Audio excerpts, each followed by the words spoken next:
Good morning all. कैसे हैं आप सब लोग? होप आप सब लोग की प्रिपरेशन बहुत अच्छी चल रही होगी। आप सब लोग अपने अपनी लाइफ में हासिल कर रहे होंगे सक्सेस पाने के लिए। एंड आई विश कि आप सब लोगों को अपनी अपनी ड्रीम जॉब्स मिल जाए इस साल।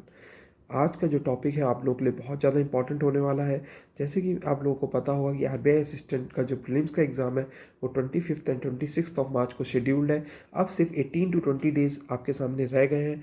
अब इस 18 टू 20 डेज़ में आपको किस हिसाब से पढ़ाई करनी है, इसके लिए इस वीडियो को मैं लेकर आया हूँ। बहुत ही स्ट्रैटेजिक एंड स्मार्ट प्लान आपको अब फॉलो करना पड़ेगा अगर आपको प्रीलिम्स में अच्छे मार्क्स में आपको प्रीलिम्स क्लियर करना है। अब मैं आपको पहले बताता हूँ कि मैं इस वीडियो में आपको बताऊँगा क्या क्या। सबसे पहले तो मैं ये जो वीडियो है वो क्वांट्स की है। इसके अलावा मैं इंग्लिश एंड रीजनिंग की भी वीडियो लेकर आऊँगा। इसमें मैं एक आपको माइक्रो एनालिसिस करके बताऊँगा कि आपको कैसे कैसे पढ़ाई करनी है डे वाइज। चलिए स्टार्ट करते हैं। सबसे पहले डे 1 टू डे 10 आपको कैसे पढ़ाई करनी है। सबसे पहला है हमारा स्पीड मैथ्स। स्पीड मैथ्स में आपके 3 टॉपिक्स आते हैं। सिंप्लीफिकेशन आता है, उसके साथ अप्रॉक्सीमेशन होता है, फिर आपके नंबर सीरीज आते हैं, फिर आपके क्वालिटी इक्वेशन आते हैं। इसमें आपको 30 क्वेश्चंस करने हैं।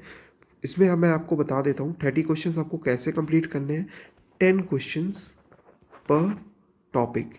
10 क्वेश्चंस आपको सिंप्लीफिकेशन ही करने हैं, 10 क्वेश्चंस आपको नंबर सीरीज से करने हैं एंड 10 क्वेश्चन आपको क्वालिटी इक्वेशन के करने हैं। इसके अलावा हम लोग आते हैं, जो हमारा मेजर टॉपिक है वो है अर्थमेटिक एंड डीआई। डे 1 में आपको अर्थमेटिक में परसेंटेज पढ़ना है। इसके अलावा आपको डीआई में टेबुलर डीआई करनी है। आप सबसे पहले आप पूछोगे कि कितने क्वेश्चन करने हैं और कहाँ से करने हैं। देखिए, अगर आपके पास पेड मटेरियल है तो फिर तो आप वहाँ से पढ़ सकते हो। अगर आपके पास पेड मटेरियल नहीं है तो फिर मैंने एक वीडियो आपके लिए बना के रखी है फ्री रिसोर्सेज के बारे में, आप उसको चेकआउट कर लीजिए। और जो भी चैप्टर है उसके लिए मैंने आपको विद लिंक प्रोवाइड कर दिया है कि आपको कहाँ से पढ़ना चाहिए और आप वहाँ से पढ़ सकते हो। बट आपको पूरा पढ़ना है और उसके हर टाइप के जो क्वेश्चंस है उसको नोट डाउन करके चलना है। मतलब आपको क्योंकि दोबारा टाइम नहीं मिलेगा रिवाइज करने के लिए, तो जो भी कॉन्सेप्ट आपको ऐसा लगता है कि ये आपके लिए नया है उसको प्लीज़ नोट डाउन कर लीजिएगा विद क्वेश्चन, ताकि जब आप रिवीजन करेंगे तब उस समय आपके पास इजी होगा। आप उस क्वेश्चन को दोबारा फिर से प्रैक्टिस कर सकते हैं, फिर आपको दोबारा वीडियो खोलने की ज़रूरत नहीं पड़ेगी। इसके अलावा हम लोग जब डे 2 में आते हैं तो डे 2 में आपको कंप्लीट करना है प्रॉफिट एंड लॉस और साथ ही साथ आपको कंप्लीट करना है बार ग्राफ डीआई। अब जो डीआई के जो पोर्शन है इसमें आपको 10 क्वेश्चंस करने हैं पर टॉपिक वाइज। एंड अर्थमेटिक में तो मैंने आपको बता ही दिया है कि आपको जितना भी जो लेक्चर दे रखा होगा जो आप देखोगे उसके आप हर टाइप के क्वेश्चंस कंप्लीट करोगे। डे 3 में आप रेशियो एंड प्रपोर्शन कंप्लीट करोगे, साथ ही साथ लाइन ग्राफ डीआई कंप्लीट करोगे। डे 4 में आपको मिक्सचर एंड एलिगेशन के सारे क्वेश्चंस करने हैं एंड पाई चार्ट के क्वेश्चंस करने हैं। डे 5 में आपको टाइम एंड वर्क कंप्लीट करना है एंड कैसलेट डीआई कंप्लीट करना है। डे 6 में आपका एसआई एंड सीआई है एंड इसके अलावा आपका कैसलेट डीआई है। मैंने आपको कैसलेट डीआई इसलिए 2 दिन दिया है क्योंकि कैसलेट डीआई बहुत ज़्यादा इंपॉर्टेंट है एंड आपको ज़्यादा टाइम डिवोट करना पड़ेगा इसके लिए। इसके अलावा है आपका ट्रेन प्रॉब्लम जो आपको डे 7 में कंप्लीट करनी है।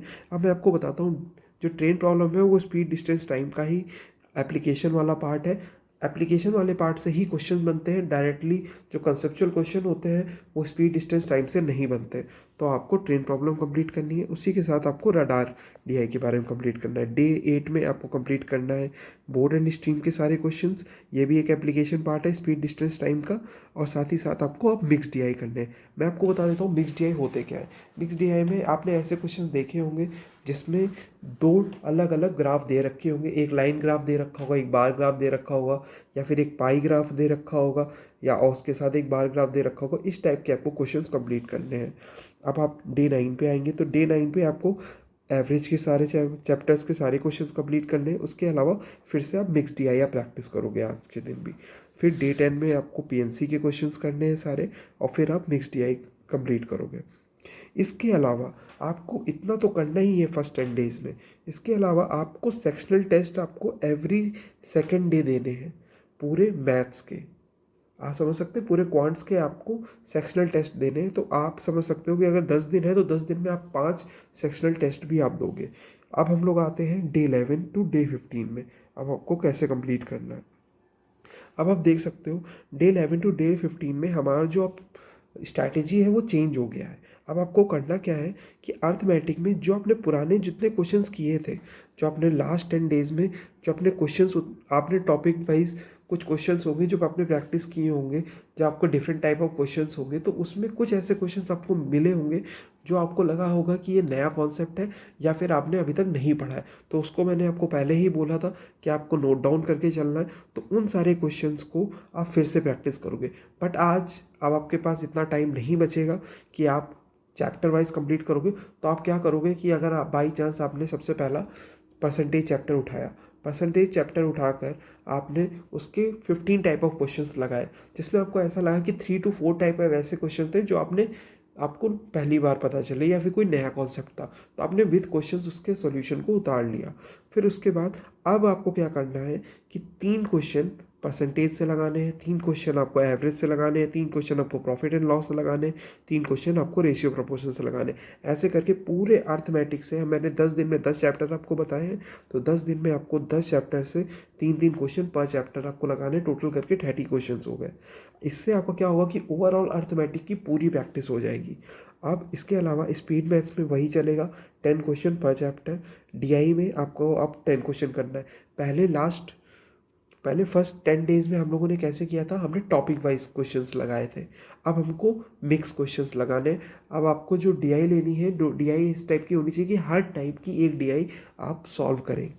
इसके अलावा आपको एक फुल मॉक टेस्ट लगाना है। अब जो ये मॉक टेस्ट होगा, ये आपका सेक्शनल मॉक टेस्ट नहीं होगा, ये होगा आपका आरबीआई का फुल मॉक टेस्ट। अब आपको इस समय लगाना है।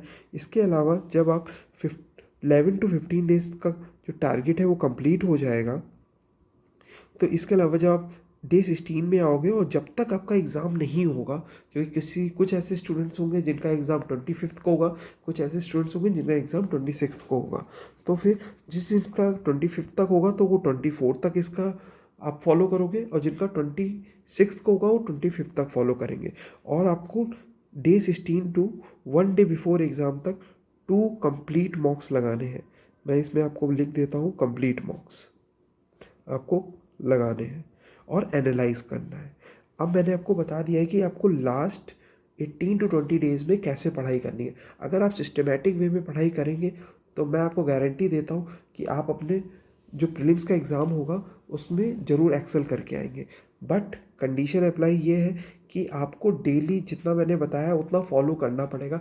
देखिए, अब आपके पास 18 to 20 डेज़ रह गए, तो आपको अब मैक्सिमम आउटपुट अपना देना पड़ेगा, आपको प्रोडक्टिविटी बढ़ानी पड़ेगी। मुझे पता है कि एक चैप्टर को पढ़ने के लिए बहुत टाइम लगता है। कुछ लेक्चर्स ऐसे होते हैं जिसमें आपको 1 to 2 आवर्स लगेंगे, कुछ ऐसे लेक्चर्स होंगे जिसको 4 to 5 आवर्स लगेंगे, बट आपको अब कंप्लीट करना पड़ेगा एट एनी कॉस्ट।